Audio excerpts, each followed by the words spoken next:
Good morning, everyone. I am Xiankuan Dan Yeye, Grandpa Dan. And I'm very happy to join you this morning to give a short talk on the mindfulness of phenomenon and mental qualities, which is the fourth part. We're going to have some slides whenever they're ready, but this is fine. We can see that there is a in the next slide, we can see that in Satipatthāna Sutta, MN 10, the middle length discourses, Majjhima Nikaya, there are 4 foundations of mindfulness that are discussed in a number of different suttas, but this one in particular, where we talk about mindfulness of the body, mindfulness of feeling, mindfulness of mind, and our subject today, mindfulness of phenomenon. So in the Buddhist suttas, not particularly in this one, but in a number of other ones, the Buddha makes a distinction between what he calls the uninstructed worldling, or sometimes call the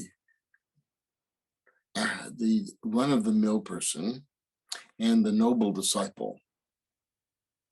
So when looking at phenomena, at all of the things in the world, the uninstructed worldling sees what is desirable and tries to attach to it. I like this. I want it to continue. And also the person is angered by what is aversive, what I don't like. I want to get away from that. But that stays in the mind too. We cling to that as well, to remind ourselves, oh, I don't like that. I don't like this person. I don't like this event. I don't like this. And then there's this disinterest or boredom in what is deeper, or practicing a path. Just the run-of-the-mill person, they just want to find the success within the family, which is good, or within the work, which is good, but that's as far as they go. And desire, anger, confusion, jealousy, envy, ego, pride pervades the view of the uninstructed, and is considered normal. They don't want to go beyond that because that's all they know. And so this view is therefore called obstructed. In the next slide, we can see that there are many layers of obstruction, the afflictions that are obvious to us when we have a lust or greed, or when we have anger, hatred, when we're confused or deluded about something. We have envy and pride, ego, pride, and jealousy. Though when we see it, it's an affliction. It's very obvious. And that obstructs what it is that is really wholesome. So the person can say, oh, it's okay for me to be hateful towards this person, or it's okay for me to spend my life trying to make money in order to get a nice car or thing. This is the purpose of my life. Without regard for how it affects other people sometimes. So this is an obstacle to knowing the difference between what is wholesome and what is unwholesome. And then there are the hindrances that we're going to look at. These are the obstacles to the jhanas. These are deeper rooted, that actually give rise to the afflictions. So these hindrances are the deeper roots. But as long as they're there, the tendency to sense-based desire or ill will, sloth and torpor, restlessness, agitation, doubt, as long as those hindrances are there, we're not able to enter into the deeper states of concentration. And then there are what are called the fetters, which are the obstacles to the path when a person has the fetters, they don't realize the value of becoming what we might call a stream mentor or a bodhisattva, or someone who becomes a master of their mind. We don't see that as a path. It's that's just something that not seen. The person is obstructed by their own personal identity view, for example. And then there are taints, which are the obstacles to release. We won't get into that so much today. But the noble disciple, when looking at phenomenon, the things in the world, the noble disciple sees the danger in the desires. Careful. Danger in anger. Careful. Danger in not following the right path. Very careful. So he refrains and rids himself of this greed and anger and confusion, jealousy, envy, ego, pride, pervading the view that would get in the way of being the noble disciple, and therefore this is called unobstructed. So in the Satipatthana Sutta, the four foundations of mindfulness, we can see that on the next slide, many words. Okay, so the mindfulness of the body is divided into 6 parts, and the mindfulness of feeling also divided into 6 parts, and the mindfulness of mind divided into 8 pairs, and the mindfulness of phenomenon divided into 5 parts. So we can see that we can unfold all of this, and we can go deeper in the practice. Once we realize, oh, I want to follow a path, I want to go deeper, then the person begins to practice and they become aware of these different levels. They can go deeper. So the mindfulness of phenomenon is important because this tendency to attach to our experience without seeing what it is that's really going on when we have this clinging or attachment to our experience, without seeing that, we can't go very far. So we become aware of these 5 hindrances. We say, oh, I want to go deeper. I want to uproot the hindrance like a weed that continues to grow over and over and over again. I want to go deeper. And with the 5 aggregates, I don't want to get confused and believe that these aggregates are what it is that's going to bring me happiness, or that this is what myself is.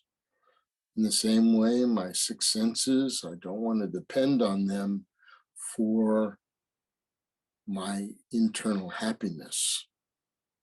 I know that I have these senses and that they're useful to me, but I don't want to believe that that's what it is that's going to bring the internal happiness. And in the same way, the 7 factors of enlightenment, that's what brings the happiness. That's what brings the joy and the tranquility. I want to cultivate those, helping me to realize the 4 noble truths. So let's look at the 5 hindrances a little bit more closely. We have the tendency toward sense-based pleasure, the tendency toward anger, hatred, ill will, aversion, the tendency toward laziness, sloth, torpor, sleepiness, the tendency to restlessness and regret, agitation, and then the tendency to doubt and uncertainty. And in the next slide, you can see I provided it for you in Pali, just in case you run into some Pali speakers out there and you want to say, oh, I'm suffering from kama chanda. Kama is the sense-based pleasure, and chanda is the tendency toward. I'm suffering from vyapada. Oh, I'm always stuck in ill will towards some, then enough ill will, then I get stuck in ill will, even towards myself. And of course, I have the Chinese there for our Chinese friends.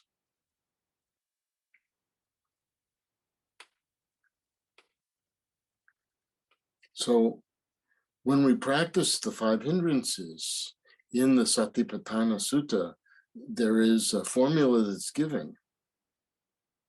So we notice when for example, the sensual pleasure is present within. We notice when it's not there. We notice in the next slide when it arises. When it hasn't been there, suddenly it arises up. Then we learn how to abandon this sensual pleasure. We recognize the danger. We know that it's gratifying. We see the gratification, the danger, and we say, this is not the way to escape this distress. So I don't want to hold on to it. I want to abandon this notion that the sensual pleasure is going to be the source of my internal happiness. And then this does not arise. And we do this in the same way with ill will, sloth and drowsiness, restlessness, anxiety, and uncertainty. We do this with all of the. Somatera, one of the great teachers, he says of sloth and torpor, through wrong reflection on the state of boredom and the like, sloth and torpor comes to be. Boredom is just dissatisfaction. Lassitude is the body laziness. Languidity or languidity of the body is the bending of the body's torpidity in getting up and in similar actions. So we get stuck in lethargy, sleepiness, low energy. Somatera also says of doubt that there are 6 things which help us throughout doubt. We learn the Buddha's teaching. We inquire about the Buddha, Dharma, and Sangha.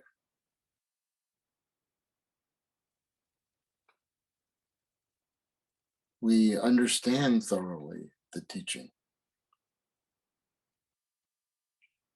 And we become decided about the truth of the Buddha, Dharma, and Sangha. We decide, oh, okay, this is what I'm going to follow. And we're helpful in our companionships with others. And we have good, stimulating conversations that help us connect. And in the next slide, we can see that there is what is called, what Bhikkhu Analia calls, and I like his phrase, the Satipatthana refrain. At the end of each section of Satipatthana, there is this same practice that I'm going to summarize in the next slide, where we practice internally and externally. We notice the origination and passing away. And I like the next one very much. We're mindful to the extent necessary for knowledge and remembrance. In other words, we do pay attention to the past and what we have to do in the future, but only to what is practical. We use the knowledge that we have from the past. We remember what taught us. This is wholesome, this is unwholesome, etc. We remember that. But we don't cling to anything in this world. Non-clinging is an entire practice in and of itself. So then we go to the 5 clinging aggregates. This is how the clinging happens.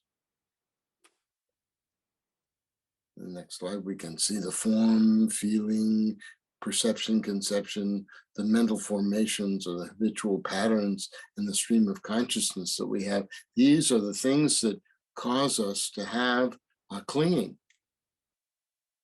We see an object and we say, oh, I really want this object. That's what'll bring me happiness. We have a feeling inside of us. We say, oh, this is the feeling. I want to hold on to that feeling, or I want to get rid of that feeling. I perceive something. I want to hold on to it. This is really me. This is me. I like this. This is my habitual pattern. This is I can't change that. Go away. And my consciousness, this is my personality. Not able to change that, but realizing that when you look at yourself, are you the same? Do you have the same mental patterns now that you had when you were 5 years old, or 10, 15, 20?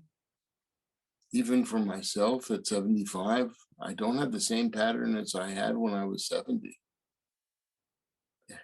Practices change. Who we are change. This is not a stable view of self. And in the Satipatthana, this is what is discussed. In the next slide, we can see, we look at these clinging aggregates and we notice that they all come and go. There's the rising and ceasing of each of the clinging aggregates. I have a feeling in my body, it comes and then it goes. I have a perception, it comes and goes. Even my mental patterns, they come and go.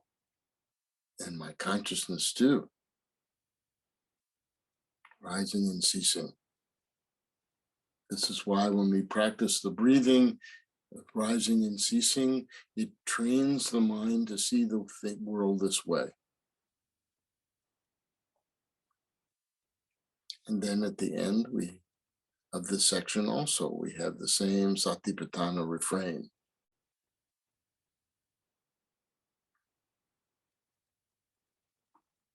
And then when we come to the 6 bases of the senses, the eye, ear, nose, tongue, body, and mind, and we have the visual object and the sound, smell, taste, touch, imagination, thoughts, and then this leads to the different levels of consciousness: eye, ear, nose, tongue, body, and mind consciousness.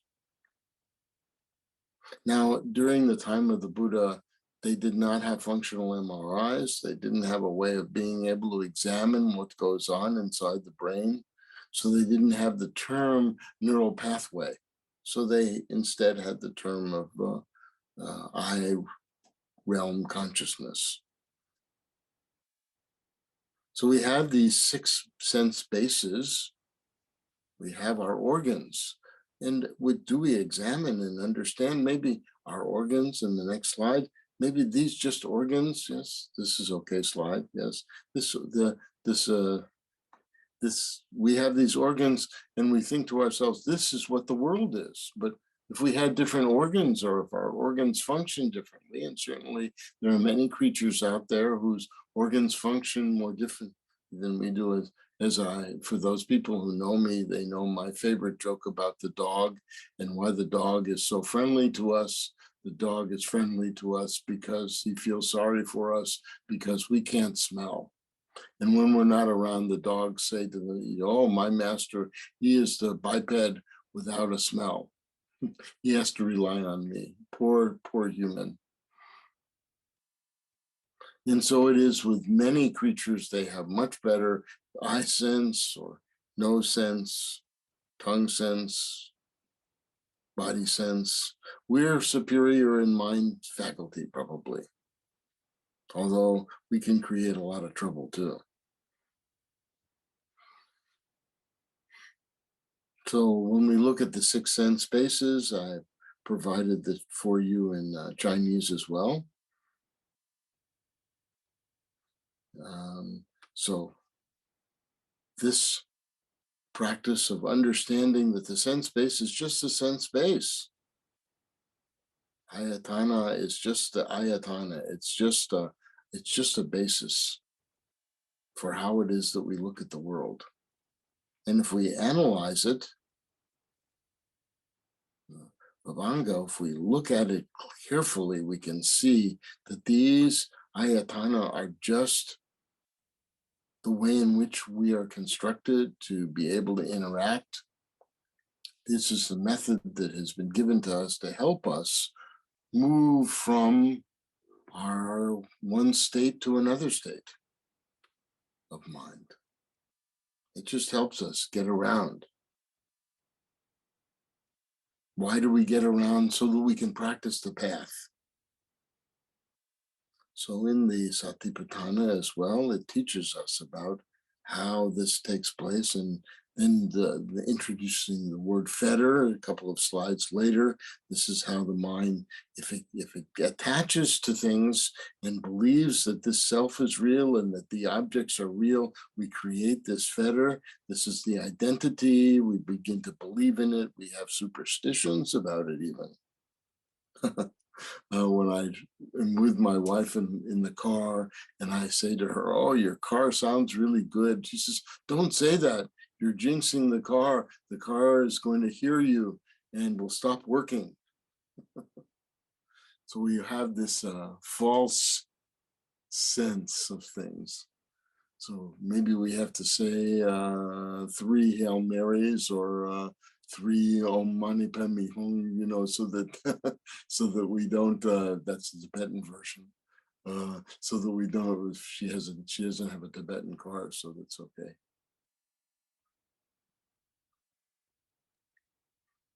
Maybe we need to learn how to say it in Japanese, since she has a Japanese car. So Satipatthana refrain again, we have the internal, external, origination and passing away, and the mindfulness, but no clinging. Be careful. And then we come to the 7 factors of enlightenment. I tried to work on this slide, but not sure it turned out okay. I always like to have a little visual, but this one may not have come across well, but I won't attach to it. In the next slide, quickly, we will see that we have the mindfulness. This is very important. Beginning practice. Investigation, we learn, we examine, we question. We don't just take things just because my teacher said this, or it was something that was said of old, or this is how people practice it. No, we decide for ourselves. In the Kalama Sutta, the Buddha talks about, you have to figure it out yourself. You just can't rely on memorizing something that somebody else said. You have to see if it's true within your own life. So you need this diligent energy. You need to really be persistent, because difficulties will arise. And then if you put these 3 things together, mindfulness, investigation, and diligent energy together, then you begin to experience, just as by nature, a joyfulness arises within. Sometimes this is called rapture. I like joyfulness. But we don't want to get stuck in the joyfulness. If we get stuck in the joyfulness, we can't go further. So we need to go to tranquility. A tranquility of, we can also say, another kind of happiness. Passaddhi is a way of being able to transition from joyfulness into sukha, into happiness. Here, the happiness is not separated out. It's just part, we can say, part of the tranquility. And then these concentrated states emerge much deeper. We can go into deeper stages. And then we can understand equanimity at a deeper level. So these 7 factors of awakening can arise within us, and we want to bring them to their culmination. So in the other ones, You notice that we got to the last section and they say always abandoning, abandon the five hindrances, abandon the clinging to the aggregates, abandon the thinking that the six senses are what's real and what's going to bring us happiness. And we recognize, no, here we want to bring this to the culmination of the development. So we can use this as a factor for awakening.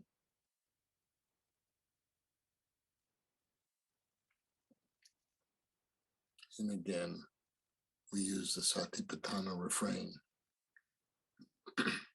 And finally, we come to the Four Noble Truths. So when we are beginning our practice of understanding the way of the Buddha, we understand that, dukkha. And we understand the origin of dukkha, the samudaya, the origination of how clinging and craving are attached to our ignorance, thinking, oh, this is going to make me happy, but in fact, not so much. Then we discover that there's a path, we want to follow that path. And then we realize the cessation.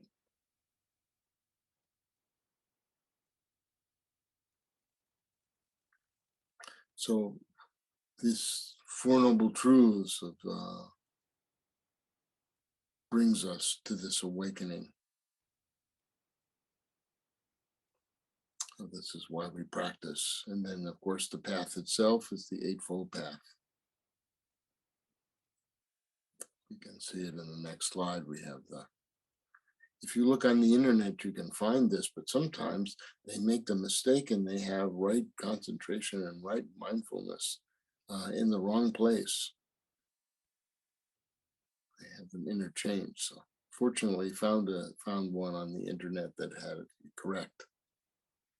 And then in the next slide, we can see that the Four Noble Truths can be expanded into 12 stages, 12 permutations, the Four Noble Truths. This is a subject for another time.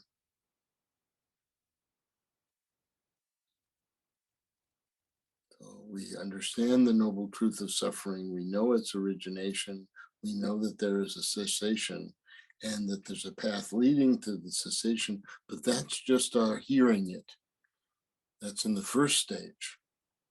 But then here in the seven factors of awakening, it's not in the first stage anymore. Now we're working on the task to be completed. So we can fully understand it. We can learn how to abandon it.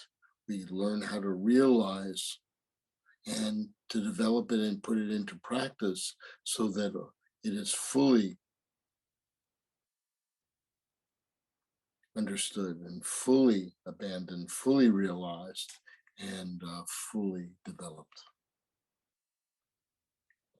So when we do it at this level, we're at the second and third levels, not just the hearing stage.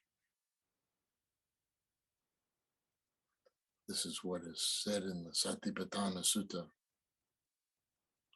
That leads us again to the summary. So I'm going to do the Satipatthana refrain as our dedication. In this way, we remain focused internally on mental qualities in and of themselves, or externally on mental qualities in and of themselves, or both internally and externally on mental qualities in and of themselves, or we remain focused on the phenomenon of the origination with regard to mental qualities, on the phenomenon of passing away in regard to mental qualities, or on the phenomenon of origination and passing away with regard to mental qualities. And one's mindfulness is to the extent necessary for knowledge and remembrance. And we remain independent and unsustained, not clinging to anything in this world. And this is how a person remains focused on the mental qualities in and of themselves, with reference to all of the mental qualities, the hindrances, the clinging aggregates, the six senses, the seven factors of awakening, and the Four Noble Truths.